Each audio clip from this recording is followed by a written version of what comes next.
Again, my mic sound nice. Check one. My mic sounds nice. Check two. Okay, nice sounds. My mic sounds nice. Check three. We are ready. Look, we was listen. We gonna have some bloopers sometime, but baby, I wasn't ready. Start over, Shantek. I gotta be right. I messed up. My mic sound nice. Check one. My mic sounds nice. Check two. My mic sounds nice. Check three. We are ready. Okay. Can you hear us? We gonna start over with this whole thing. Thank you for tuning in to another night of Wait Again Minute.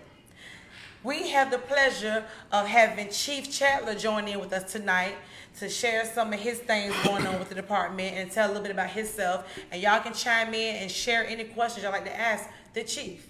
So we'll start off by asking the Chief to give us a little bit, introduce himself, tell a little bit about himself.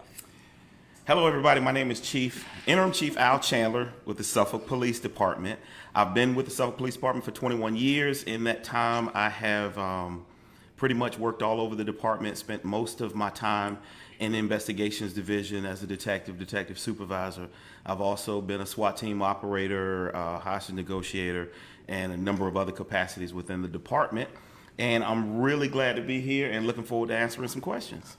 Okay, so first question I have for you. Can you explain to all those that don't know, what is an interim chief? I know it's you taking over or you acting as, but why couldn't you just be chief? Why they just didn't get a position to you? Okay, so when our former chief retired, those shoes had to be filled, and they had to be filled right away. Generally what happens is we put an acting in place until such time as the city has the opportunity to vet and decide who they want to be the chief of police. It's a very important job, and we don't want it to be just anybody. We want to make sure that whoever is leading the agency is somebody who has the knowledge, the training, the expertise, the experience, and all the things that are needed, and has a good understanding of the community and everything else that's needed. Wherein I was tapped for the position, there are additional deputy chiefs as well that are all able to run the agency. What we want to make sure of, and what the city wants to make sure of, is they find the perfect person to continue to lead the department in a good. Okay, so with that being said, if you had to have all those qualifications just to act as chief, and did they not know that the chief was retiring? Because why that position wasn't put into place prior to him retiring, so you could just get the job if you meet all the qualifications? It kind of doesn't work that way. I mean, and we have that happens regularly. At the same time that I was placed in interim, we also had a gentleman to retire in the city as assistant city manager, and acting went in his place as well. So that's just a normal way of doing business. Right now, I'm operating as the chief of police, but if I take leave, if I get sick or whatever the case may be, then one of the deputy chiefs will then pull up and they'll be acting in my place. So I've been acting before, just as the other deputy chiefs have been in an acting role before. So we are ready and prepared to take over in the event that we need to. But the term interim is long term, and you're actually sworn into this position. So that is a difference. Oh, so you said long term, so you can be in this position for years. I wouldn't say years, but sometimes when you're selecting a chief of police for a city, it's not a simple thing. It's not a matter of, hey, we want to pick the next guy. You want to make sure that you have the right person, and that takes time. Not only do we have to make sure that they have the qualifications, you have to make sure that whoever is going to fill those shoes has the ability to connect with the city. Has the ability to understand the city, the dynamics of city government, the dynamics of the different. Suffolk is a different place. You can be in Holland, That's right. and if you on 58 and you stop somebody and say, "Where you on your way to?" Suffolk. Where you coming from? Holland. Well, do you know Holland is in Suffolk? Right. You need to know those things to be able to operate. So we want to make sure that the right person is selected. So that's the main thing. So, I got the tap. The city manager asked me to take the position, and I gladly accepted because I do love this agency. I think this has been a good agency. It's been a good place to work. Is it perfect? No. Has it been some terrible days? Yes, there's been some terrible days.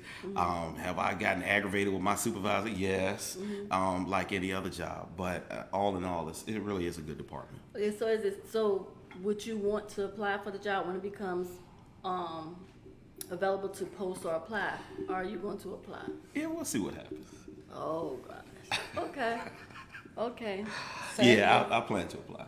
Okay, I that's plan it. to apply. Okay. But I will say that Suffolk is a very, very good city, and as much as I would love to be in that position, I also do understand that, you know, what I want more than anything else is the best person to get the job. So Okay. if that's me, then wonderful. If there's somebody that could do the job better, I would totally respect that. And I think Deputy Chief of Investigations is a pretty good consolation prize. I'm all right. Okay. So, out of your 21 years, all your services been right here in Suffolk? Yes, ma'am. Okay. Now, I started as an auxiliary officer. Basically, that was on a volunteer basis in Elizabeth City, North Carolina, with the Elizabeth City Police Department. I actually attended Elizabeth City State University, and that was where I first got into law enforcement. Very first night, I got my uniform, got hired as a volunteer, basically. Okay. Got the uniform, was able to do ride-alongs, and the very first night, I knew this was what I wanted to do. Got you. So you say you in this position temporarily, long term, what, like 6 months, a year, or you really don't know? Like, Yeah, I don't know. That depends on the city. That's the city manager is the person who's going to make those things and make those decisions as far as who gets the job. So let's say when your time is up, do you have to go on an interview, like do an actual interview for the position, or just go by how you actually ran it during your time? I don't know what the criteria is. I have no idea. And I can't, like right now, I can't be focused on that because Gotcha. my full focus is running and maintaining this Right. police department the best I possibly can. There are a lot of things that are out there that is chipping away at law enforcement. Right now, law enforcement is fighting for our validity. We're fighting for our veracity. I can't be on some campaign about what is not even my choice. What I have to do right now is generally an interim chief would basically just hold the wheel and make sure nothing goes badly. We're not in that kind of position right now. We're in a position that what really has to happen at this point is we got to be really focused on what it is we have before us. Oh, okay. Okay, question for the chief. Why is it so hard to get a one-on-one with you? Why do we as citizens have to go through 29 people and 4 boards to get an appointment with you? Well, this is what I would say. There's somewhere around 90,000 citizens in the city of Suffolk. There's one chief of police. So just for a moment, imagine if I handled every problem, if I talked to every citizen. It's literally an impossibility. So, you know, I'm very out there, very open. So I try to talk to as many people as I can. However, with that being said, I am not the police department. There are, like, I have 3 deputy chiefs, and these are, when I tell you, they are phenomenal individuals. These people are insanely intelligent. For their different disciplines. They're awesome. And they can handle a lot. The next level is captain. And captains run an entire division of the police department. So they will have a lot of people under their command. They run a great deal. So, and it trickles on down to lieutenants from there and sergeants from there. So we can't, it's no way that one person can have a one-on-one with every citizen. So with that being said, Chief Chandler, is that kind of like a good thing, a privilege that you appear on Wait Again in the podcast? If you want to say that, Okay, sure, wait why not? Because the young lady, or whoever, the citizen want to know how come they got to go through all those people and you actually sitting here with us. I think that's kind of good. Well, we try, and it's not just me. It's Okay. we make a concerted effort to get out as much as possible, and that's not a new thing. Civic leagues. Our officers go to civic leagues. All we need is a call. If you're having a civic league meeting and you want an officer to come, we've done this for many years. I mean, I was going to civic league meetings as an officer, and I'll go further than that. We show up even when the citizens don't. Right. So I myself have been at civic league meetings that nobody showed up even to open the door. Oh, so wow. we are out there, Okay. you know, we're trying to be engaging. We've gone to churches, we've gone to social organizations. When the Suffolk Police is called, we try to make sure that we send somebody out to talk to our citizens, because that is very important. And that's not something that just started. Like, that is a history of this department that we've done.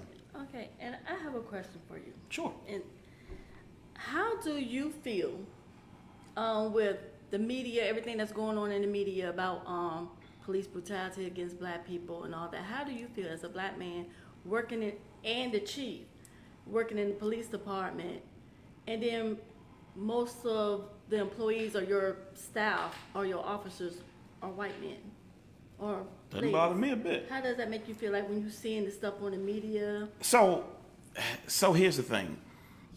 The media does the best they can do. Right. They have a particular purpose and focus. Right. Okay? They want to get clicks. They want to get people to watch. The media is going to put on what people want to see. Mm-hmm. Sometimes that gets lost in the shuffle. We do a lot of warm and fuzzy stuff. We do a lot of videos. You know, if there's a video of an officer doing something bad, I promise you it will get shared in 5 minutes more times than this is going to get shared. True.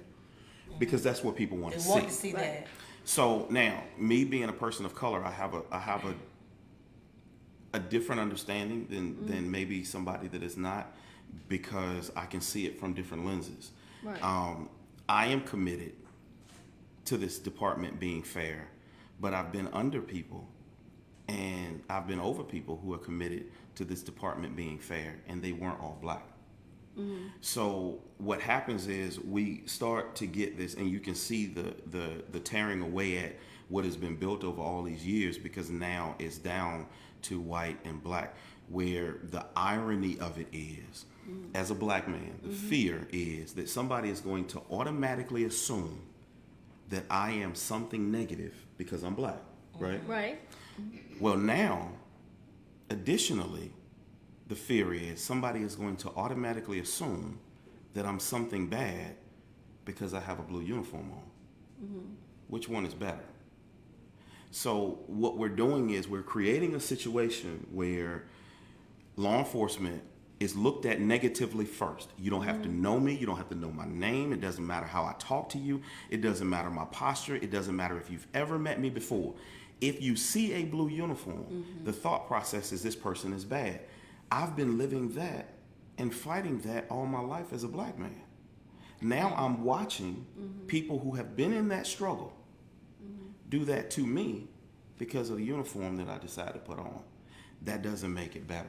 And there's something that we have to do to begin to fix that. And a lot of that has to do with communication and talking and saying, why are we acting like this? And is the information that you're getting from the media accurate? I hate to be long-winded, but Right, no, you're fine. I gotta get this out. Right. You're fine. Because most often what happens is we catch the headlines and we don't see anything after that. Right. There is a process to law that a lot of times people don't understand. Okay. And it has been tested and proven that we fear what we do not And understand. that's true. That's true. So now if we fear what we don't understand, then we start fearing the criminal justice system, because we see something that we feel like, oh, that's wrong. But when you go by the rules, it's accurate. Okay. I try not to get into all of the national stuff, Right. because the honest truth is I'm concerned about the 434 square miles that we call Suffolk. Right. Okay. But with that being said, I look at Suffolk and I say, you know, Suffolk was having these conversations 10, 12 years ago about how are we dealing, how are we going to one area and policing differently than another area. Are we using force because we have to, or are we using force because we can? Okay. And we begin to ask those questions, and they're hard questions to ask. We begin to set things in place to make sure that we were second guessing ourselves, that we were going back and we were looking at what we were doing. And I've said before, and I'll say again, the vast majority, almost 80% of our internal affairs investigations are started by complaints that are levied by Suffolk Police Department personnel. Oh, wow. Okay. So what that means is we police ourselves. Oh. I have absolutely no doubt in my mind that if I go out there and do something illegal, So police department has no problem putting me in jail because we have proven that over and over. We hold ourselves accountable. And I think that means something. And I think if the average citizen really stopped and looked at that, they would see that amidst all the problems that the media is telling you about, you have a good police department here that is trying to do the right thing. I think that means something. Yeah, it does. So are you saying that we don't have, like, for the city of Suffolk, there's like no incidents or reports from citizens where they might have been saying, oh, they was profiled, racially profiled, or Certainly some we type do. of incident from like maybe one of your not necessarily one of your officers of color, but one of your officers that are white might have said something to them or did something or Absolutely, we have that. We So how definitely do you handle have we have an Office of Professional Standards, and we look into it. We try to find it. We do everything we can to look at what our officers are doing. Excuse me. The body camera program that we have, and I've talked about it a lot. How it's an incredibly robust body camera program. When the officer turns on his blue lights, his or her blue lights. The body camera automatically pops on. okay. When they open the car door, the body camera automatically pops on. Okay. But not just their body camera, every body camera within 30 feet of that car automatically comes on. Oh. We purchased another little piece that goes on the uniform patrol officer's holster. And if they pull the gun out of the holster, the body cam automatically pops on. And every body camera within 30 feet of that officer automatically pops on. What we found is when we started the body program some years ago, because we're in our third phase of body cameras. This is not a new thing. When we started the body camera program, the officers were a bit reluctant at first, but they love their body cameras because far more often the body cameras tell the truth. And when somebody says that the officer did just that or the other, the body camera has come back. And we've had it happen so much that we've looked at the body camera and found out it was untrue.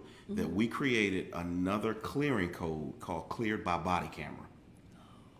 So, am I telling you that officers don't behave badly? No, I am not. Okay. We have counseled officers, we've suspended officers, we've fired officers. We have no problem doing that. But at the same time, there's a lot of times where people say that they're done wrong, and it's just not true. Okay. And if I can just be, can I be real? Yes, Can yes. I be real? Yeah. Yes. Sometimes we know good and full well the story that we getting is just plain not the truth. Right. When They be extra, right? I ain't gonna talk about y'all. I'm talking about my cousin. Well, I'm talking about my cousin. When I got a cousin, they call me and man, look, right, this what happened. I ain't do nothing at all, and I know he dirty. But I'm gonna tell you something. If you ever see this face, remember this face. I'm a correction officer, chief, and if I'm speeding, cause I ain't gonna steal a thing, I ain't gonna commit no crime. But if you ever see this face, just say that there's a correction officer. Believe the story, cause I'm extra. You heard me? I'm gonna fall all the way out. Well, I am so extra. I don't want no blue lights coming. Chief, I'm a correction officer. I ain't getting no trouble. I don't get in trouble. But baby, please remember my face that try to give me a ticket. I can't do it. it ain't me. It's another 190 something out there that you might have a problem with. Right. Chief, so you don't do no arresting. Listen, I try not to. No, I honestly and truly, my position right now is executive, is executive level. So I Okay. have like stuff that I need to do. So I try not to be tied up in court. But the guys that are out there, the guys and girls that are out there, yeah, they really do take it for real. Well, can I ask And you I can something? tell you for real, yes, ma'am, they will. If we find out you did something wrong, we gonna hold you accountable. And Well, let me ask you something. What if I'm at home and somebody come over there to my home? Don't I have the right to protect me and mine? And I'm being honest. I know I'm joking a lot, but don't I have the right? Because I'm gonna tell you something, Chief. When it's about my children, I don't care where I work. Hello. So if I'm at home, somebody come in my yard and they come in my door inside and hit one of my children, can't we do whatever we want? no. Oh. Well, Come on now, tell me. I'm gonna give you a political answer. Yes, you can do whatever I can you beat want. them down. Yes, but there may be a consequence associated. So help me out with that. How come I'm at home? It depends on the situation. So I just gave it to you. I'm at home. So let's be real. Let's be real. I'm talking about Florida. Our laws are not like Florida. And I won't suffer this long. is something that really mess people up because Okay. they start thinking that laws here and there and everywhere are the same. Every state has a different set of laws. Right. Okay. Right? So now you heard stand your ground, right? Right. I'm at home. Yeah, but there is certain things that you can and can't do. So you can't just the question is, are you able to get away and call us? No, I At don't want the to end call of you the when they day- come to my house, Chief. Well, I mean, I'm hoping so nobody comes to serious. your house. So what? I'm hoping nobody comes to your house. Well, something came to my cousin's house, right? Here we go. Listen, and they swung on her daughter, and she was in the bed. My cousin in the bed, and she stepped in looking for her baby dad and swung on my cousin child. Her foot was in the door. So what did the police say?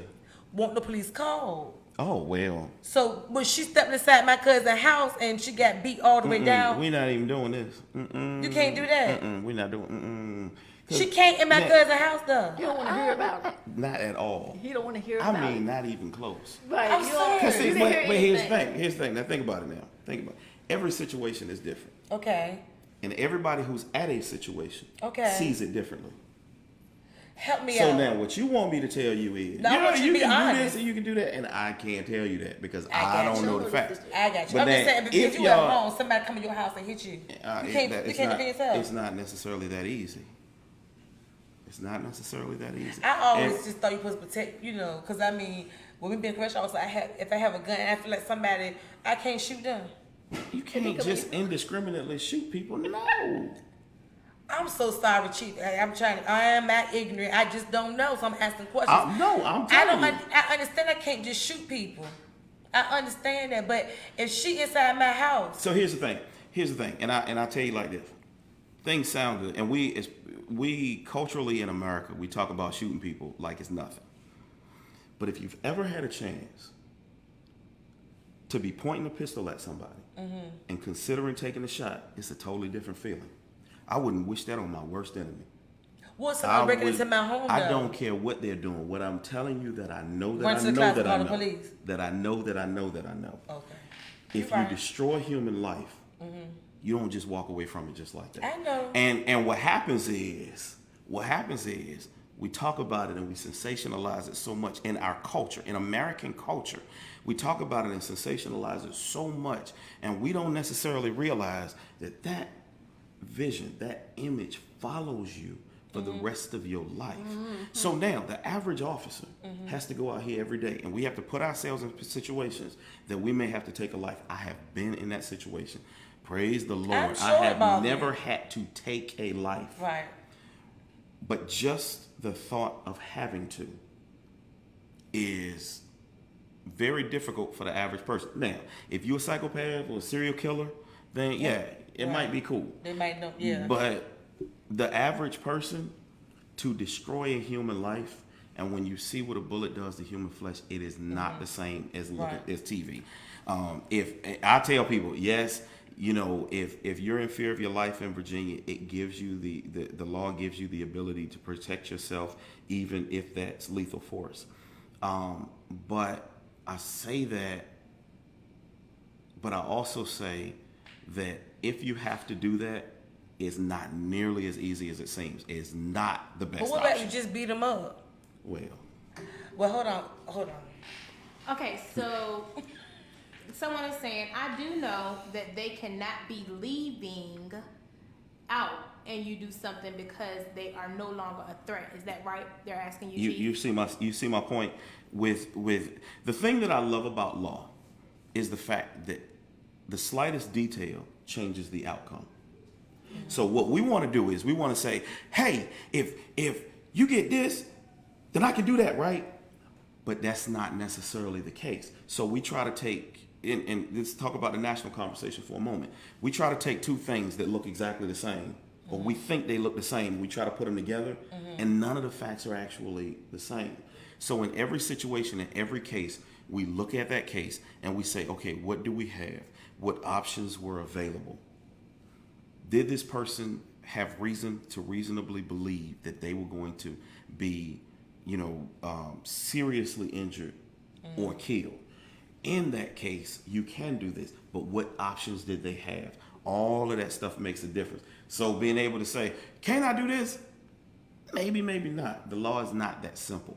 The law is designed to kind of move and change based on the scenario, so that there are some weird things that happen. There are always anomalies, and the law tries to be able to handle those things, but sometimes they can't. Okay, let me ask this. So with that being said, you said depending on how you do things, and you were telling her like in reference to her cousin, does that same law applies to officers? Yes. Okay. Yes. So some. Yes. So let me tell you. Let me kind of give you what ends up happening. So officers are charged, or can be charged, just like citizens. Okay. As a matter of fact, with our agency, like even with the slightest things, we make sure that we dot the I's and cross the T's whenever it's dealing with an officer, especially because we don't want it to seem like, oh, they got to hook up. Because that's the first thing that's going to be said. We have arrested members of the Suffolk Police Department. We have arrested other agencies, other agencies' officers. It was on the news. For some. Yes, ma'am, it was. I missed But that this is what ends up happening. People miss that, and they say, well, see, that never happened. But that's not accurate. So we hold people accountable. So if I go over there and punch my wife in the head tonight, do you know Suffolk Police Department is going to put me in jail for domestic assault? Just as sure as no ma'am. That's if you make it there, Chief. No, I know ma'am. somebody. If- Wait a damn minute. That's if you make it there. Wait a damn minute. Right. So like we are very serious about that, and those things have happened. It's not something that we're proud of. It's not something that we fly with a banner or anything like that. Going in the paper, they ain't gonna be in the paper. Chief Chandler, oh, you really gonna be in there? That not the I'm case. saying if that was you, My as a wife black from Los man, Angeles. I ain't I'm playing. just saying your nigga be in the paper arrested Chief Chandler, Yes. arrested for assault, domestic violence. And I can tell you this as well. With law enforcement, especially in nowadays, if anything goes on with law enforcement, the newspaper is going to gobble it up. The newspaper is right. definitely It's going to their make job. it a big thing. So we have to make sure that officers know what the rules are, that they know that they're going to be held accountable, and we do things in our agency to try to catch these things because we are human. So like our EAP, Employee Assistance Program, where we've had officers that we said, hey, you need to go talk to somebody. Yeah, that happened to me. And listen, it happened to me. And Where I they said, enjoyed listen, it. you're going through some things, Yeah. and I need you to go and talk to these people. And I'm like, I don't want to go. Well, you're going anyway. That happened to me. So, and I think that's good, and I think that it's Right. necessary. We need to take the stigma out of it Right. so that we can begin to see that sometimes people need help. That's Right. right. And we want to be able, we also have a program, and the name of the program escapes me, but early warning system. So our early warning system program is hooked into all of our computer documentation within the IA module, internal affairs module. So when the officer gets a certain number of IA hits, let's say they wrecked a car and then they got a use of force and then something else happened, it's going to automatically trigger. So now that captain of that division is going to be responsible for going back, reviewing all of those things, and taking a look to see if, hey, is something going on with this officer? Because, it is a highly stressful job. It is a time when most of us got in this thing and like, yeah, being a cop would be cool and we the heroes and all that good stuff. It's not always like that now. And it's very difficult. good to It's know. very, very, very difficult doing the best you can and working as hard as you can and being as fair as you can and being instantly met with, some citizens feeling like, well, you're wrong anyway, no matter what you do. Right. Well, that's good to know that they have that program in place. But is that something that I want to know? Is that something that's across the U.S. and all the states? No. Do all the officers have the same laws to abide by in all the states, or No. is this just Suffolk? No, that every you're covering? state is different. Every state has its own set of state laws. As an officer, how do you feel you can build a better rapport in the neighborhoods? I think we just got to keep talking. It's hard to hate somebody when you get to know them. So the more we know people and the more people know us, and I don't mean know Chief Chandler, I mean know the guy that patrols your neighborhood. Like, what's his name? Oh, I don't know names. Right. Me But we want you to. Right. We actually want you to know who we are, because when you begin to develop a relationship with the officers, you see us as people and not as these machines or these monsters or the face of the government or all of these scary things. You get to understand that, hey, we're flesh and blood. We got a sense of humor. We got kids at home. We go through things like everybody else. And at that point, it's not so much angst, Right. between each other. So is it any crime? Which any crime more bigger than the other that you like? What I'm trying to say is like, is it any crime that you hate more than the other, or? Yeah, you mean me personally? Yeah. Yes. Okay. Like what? Rape and burglary. Gotcha. And these are violations that are so terrible for me, and that's because I think everybody can kind of understand rape. Yeah, Burglary is one of those things. Let's say something happens to you at a local restaurant. Right. You can choose to never go to that restaurant again. Right. But when something happens to you, when you're victimized at home, Yeah. you have to come back to that same place over and Right. over It again. messes you up. So Right. that's like a thing for me. I enjoy working burglaries because being able to go back to a person You and never say, caught them in your home. we caught the person. Right. It can sometimes supply them with that comfort again, Right. to be able to rest at home. But I mean, there are a lot of laws on the books. Laws against people, like violent crimes. Those are the big ones. I mean, it's a lot of stuff that, it's the law, it's the rule, you can't do it.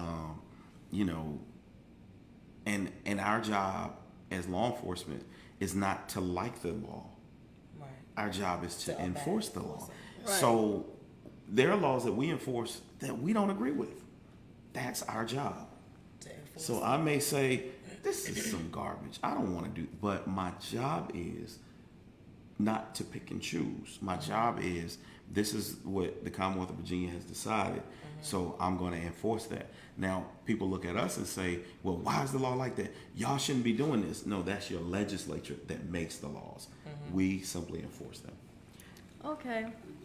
Okay, so how do, with all this you have going on, so you managing 100 and some officers, you also sometimes you might have to go out and do the job yourself, then you're the executive, so that means you're handling like the office stuff. So how are you balancing that and being a pastor? For those that don't know, he's also a pastor. Yes. He So- showed he missed that one. Right. So how are you balancing the two?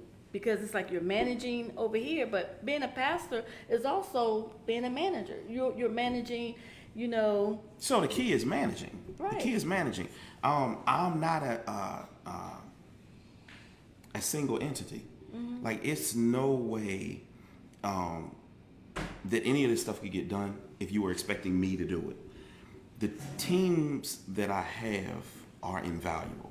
Well, and I do pastor, and it's a very big thing to me. I love the work that I do in the church, but there are a lot of people that do incredible jobs in the church and all other kinds of places, and they can still have a job.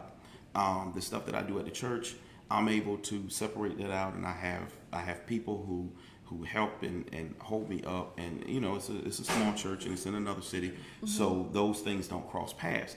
But here in Suffolk, when I'm doing what I do, it's not about me. So I have 3 deputy chiefs, like I said, that are awesome.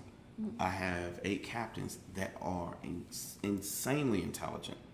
I got, I think, 11 lieutenants and 20 some sergeants. Right. So with all of those people leading, with all of those people taking care of things, we all get it done. I don't get it done. So that's one of the things that people may not necessarily understand is it's not about me. It never has been. Whoever is in this chair, if it had been somebody else in this chair and not me, I would be doing the same thing that the deputy chiefs are doing. I would be working as hard as I possibly can, because it's not about an individual, it's about this organization. And you know, and as I'm listening to you, I've noticed you keep mentioning, you know, your team. So you're not making it all about you by saying I. However, and at this point, I want to know about Chief Chandler, not Okay. your team. You know, not your you know, your deacon board and all that. How do you manage? You know, being able to do all of that, and how do you manage, like, even your own personal life? Because at some point you have to have a personal life too. Well, listen, so I go to it's work. good that you. I go to know they work, appreciate you. and, like, you claim your team. I go to work like everybody else does. No, but my team is part of me. Right. Like, my success is through my team. They can stop tomorrow and everything goes badly. We good. have a saying that my pastor often says, a leader.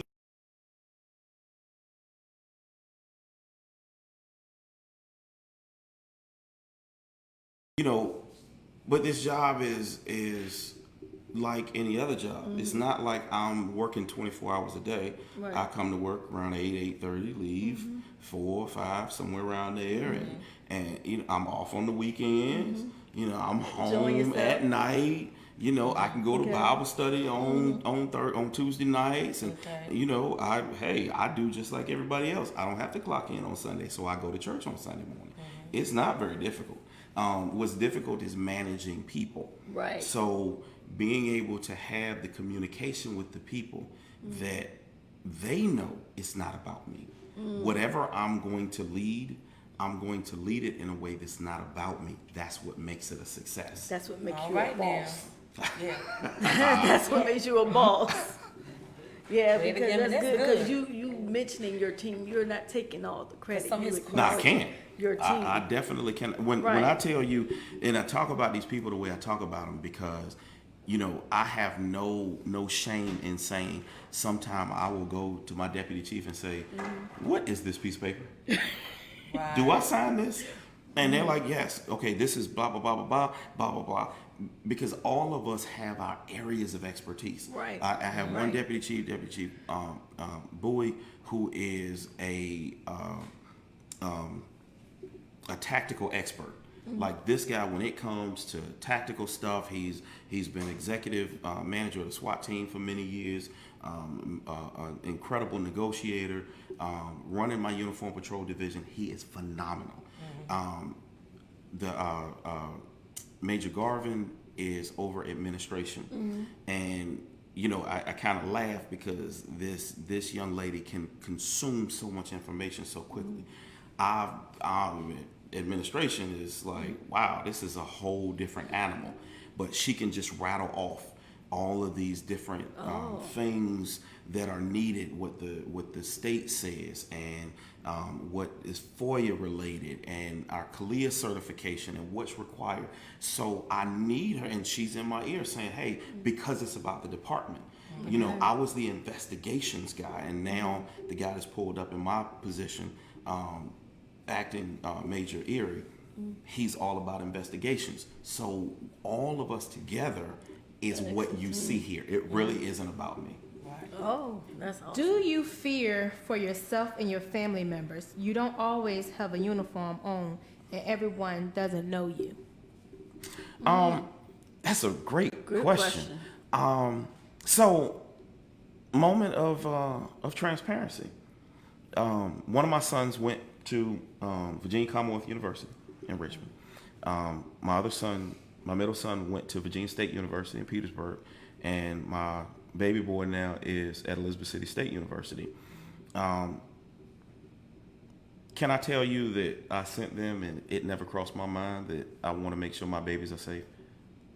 It definitely crossed my mind. Right. We definitely had the talk, if you will. Right. That's what I was gonna ask you. Right. Let me. We've been having the talk, but now the talk in our household has some extra pieces to it, because nobody wants to run up on that officer. Okay. Right. Nobody wants to run up on that officer. Right. Also, we don't want to make a good officer that officer. Right. Right. Right. So that's part of the talk that we don't have a whole lot. Sometimes we don't have the talk of, do you really need to be rude, mean, and disrespectful to the officer because you can? Because at the end of the day, these are people. Right. And I'm not gonna talk about anybody else. I'm gonna talk about me. I have had traffic stops where I was just exhausted. Like, Really? why are you so mad? Calm down. You probably had some crack or something in that pocket. No, I'm not talking about bad people.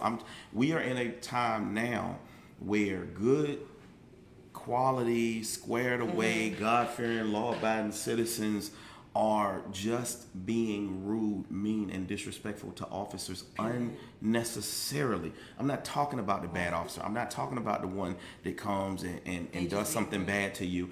I'm talking about the officer that says, hello, ma'am, my name is Officer so-and-so with the XYZ Police Department. The reason I stopped you is you were going 45 in a posted 25-mile-an-hour speed zone. Can I see your driver's license and your registration, please? So they go off. I need your this don't make...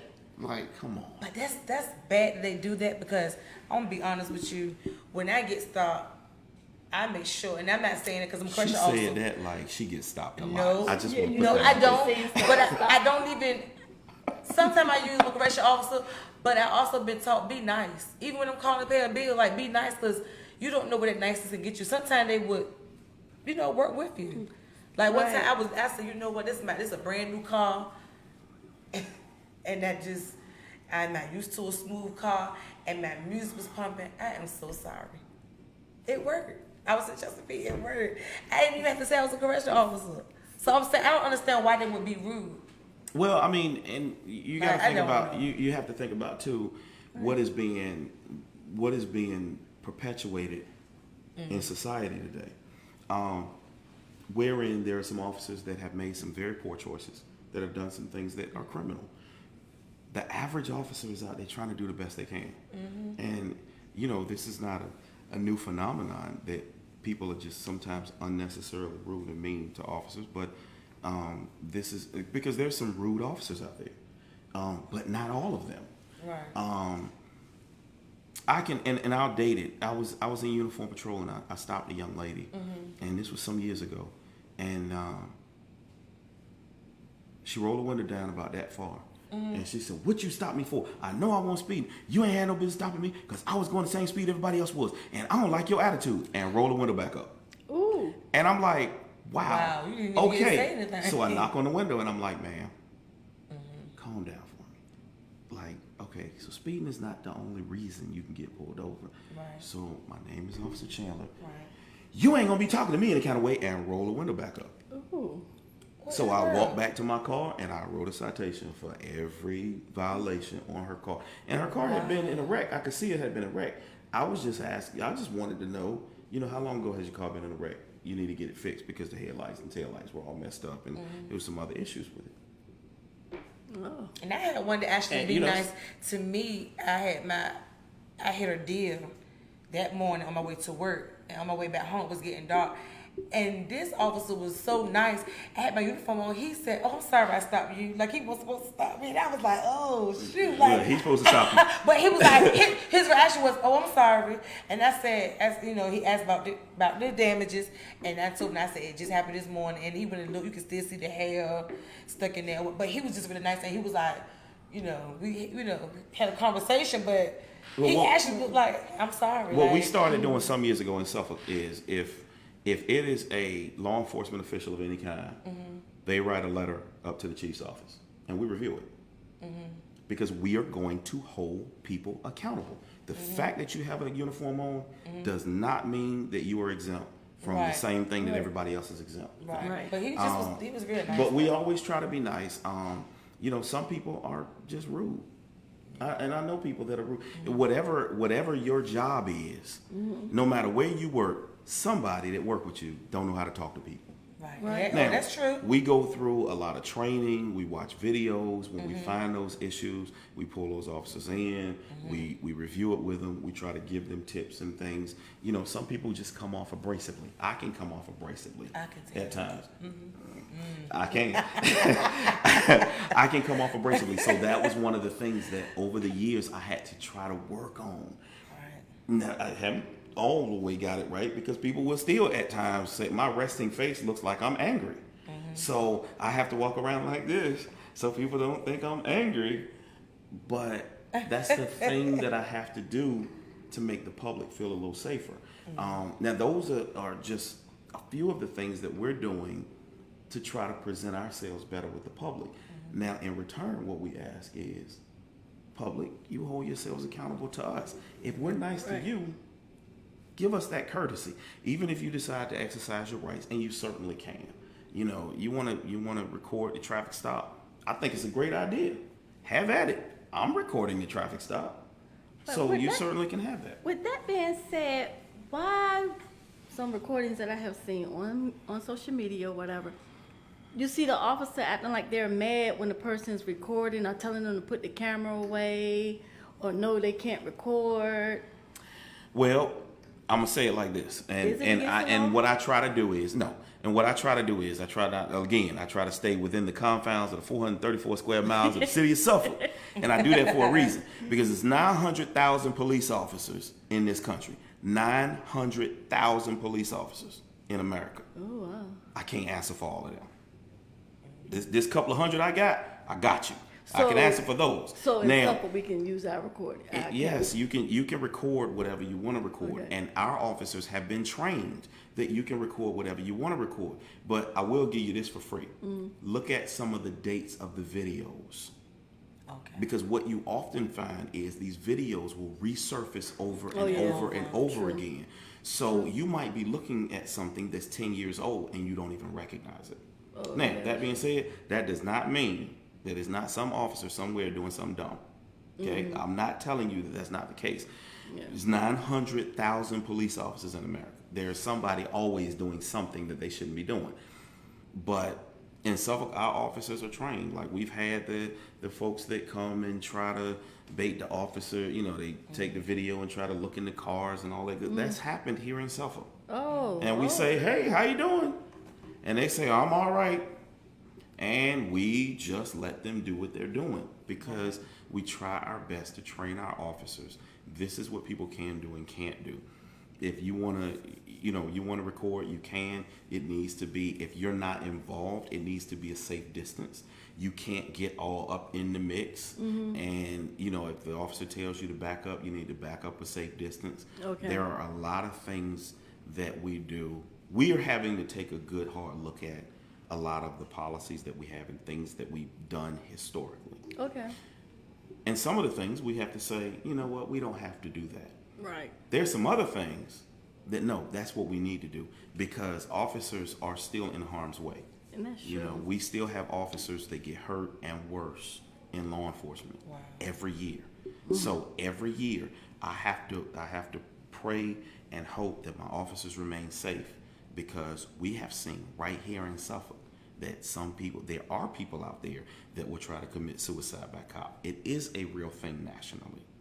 It is a real thing where people say, I want to take my own life, but I can't take my own life, so I'm going to cause a police officer to take my life. That happens very regularly. That's what our officers wow. have to face. That's what we have to deal with. And we have to make that decision.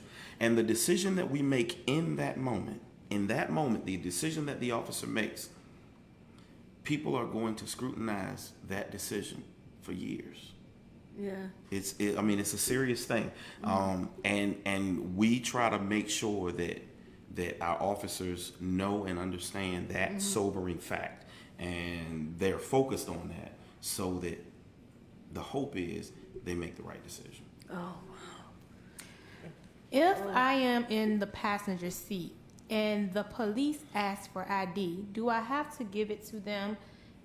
Then they have another question about traffic. When we are stopped, can we ask why? What should we do or tell our children to do? Okay, two good questions. If you're in the passenger seat and you have not committed a crime, if there is no infraction whatsoever, you're not required. Now, that can change if there is some reasonable expectation or reasonable belief that we can articulate that a crime is taking place. So again, we go back to little things make a big difference. Hey, can you give So, us an example? So if I stop you for speeding, and then somebody in the passenger seat and they seat belted and everything is good, I can ask them for ID. They don't necessarily have to supply it. However, now y'all making me work because I ain't done traffic in a long time. All right. if I'm wrong, I'm sure one of my officers gonna chime in and say, "Chief don't know what he talking about." No, but if I stop the car for a criminal situation, somebody just stole something from Kohl's, Okay. and I need to ID everybody in the car. That makes everything different. Gotcha. It makes So, sense. so now this is what the officers have to go through in their head in real time. Okay. In real time, I have to be able to say, what can I do? I can't do this. I can't do this. And we're not always right. That's what court is for. Gotcha. So now, this is the big thing. If we don't do it right and it goes to court, anything that we find after we've done something wrong, something illegal, something to violate your rights, we can't use any evidence that comes from that. It's a legal doctrine called fruit from the poisonous tree.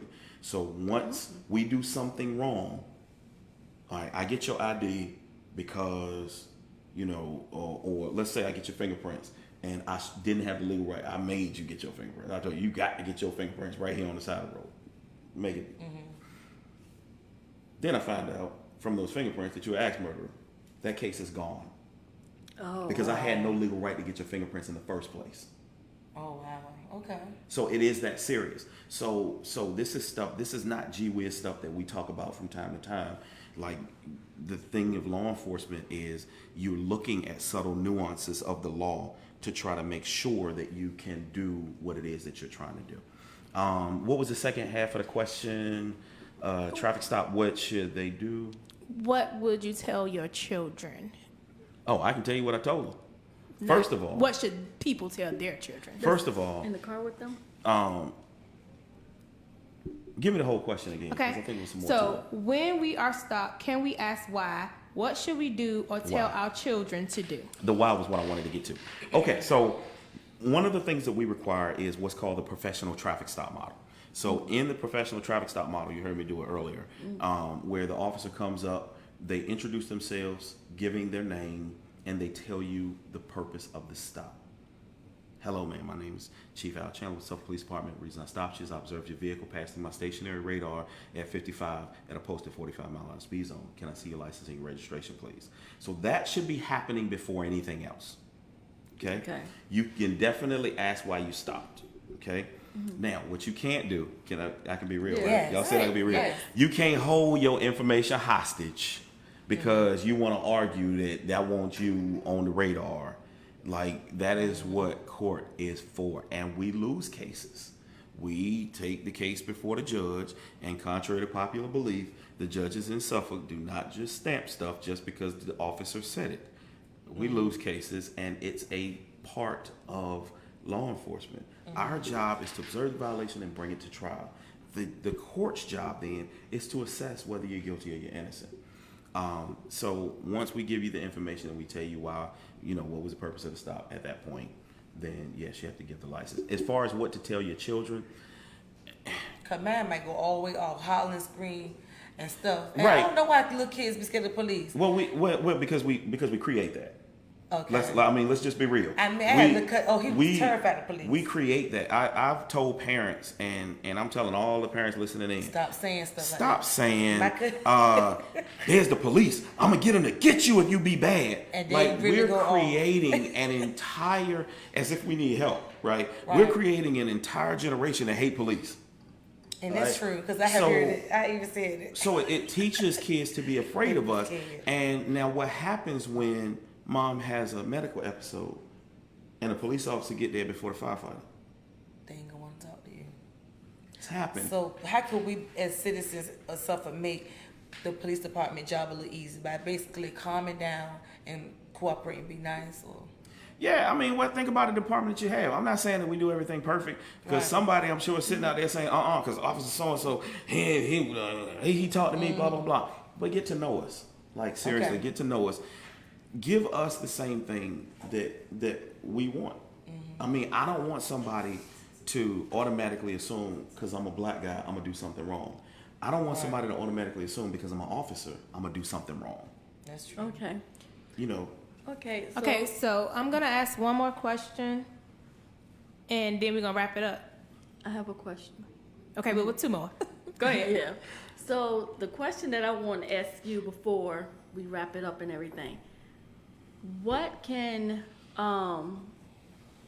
like, how you being the chief, if you become the chief, what are some of the plans or ideas you have to bridge the gap between the black community or just the community and the police department, and also to come up with a plan to kind of like encourage more black people or guys, girls, whatever, to join the force?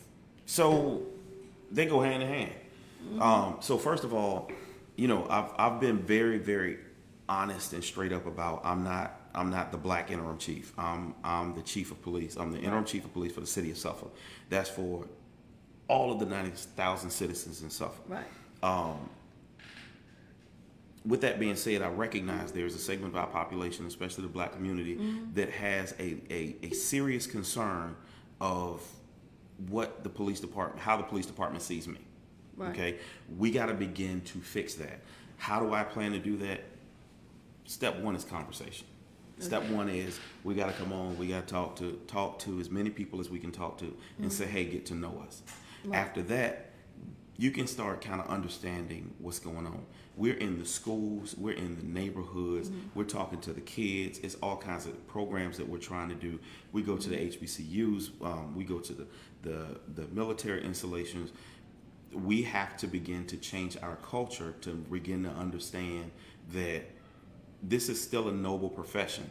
And even though I told my officers that this is the part of the superhero movie when everybody's mad at the superhero. But we still the good guys. And we have to remind ourselves that we're still the good guys, and we have to remind the community that we are still the good guys. At that point, people of color will feel more comfortable becoming members. Because I'm gonna tell you, it's tough. And it's tough. Y'all are rough on us. Yeah. I'm talking about my kinfolk. My family Right. was rough when I said I wanted to be a cop. They was like, do what? Nah, that's not happening. But I was like, no, it's really what I want to do. So we have to see this as a good thing in our community, and it is, because I can tell you the fact that, and I say this, and I'll leave it alone. As I rose through the ranks, the fact that I wasn't scared and I didn't mind saying anything, it was accepted in our agency when I said, hey, but what about black folks? And people were saying, hey, tell me more. I want to hear more. Hey, let's talk about that. And we made some changes and we made some differences. And we've had black people up in rank before. Right. And we're gonna and we want more. I don't want just black folks up in rank. Right. I want some brown brothers and sisters. I want some Hispanic, some Spanish speaking people. I want some Asians. I want some of Arab descent, because that is what our population is made of. So what would be the plan to do that though? We got to communicate. Okay. We got to work. We got to get in the neighborhoods, and we got to make sure that they know who we are. Okay. Well, it's time to wrap it up. We enjoyed you. Thank you for joining us. I hope everyone learned some things today from the chief. Don't forget to share the live. Don't forget to follow, subscribe to YouTube, and have a good night, everyone. Thank you for tuning in. Good night. Good night.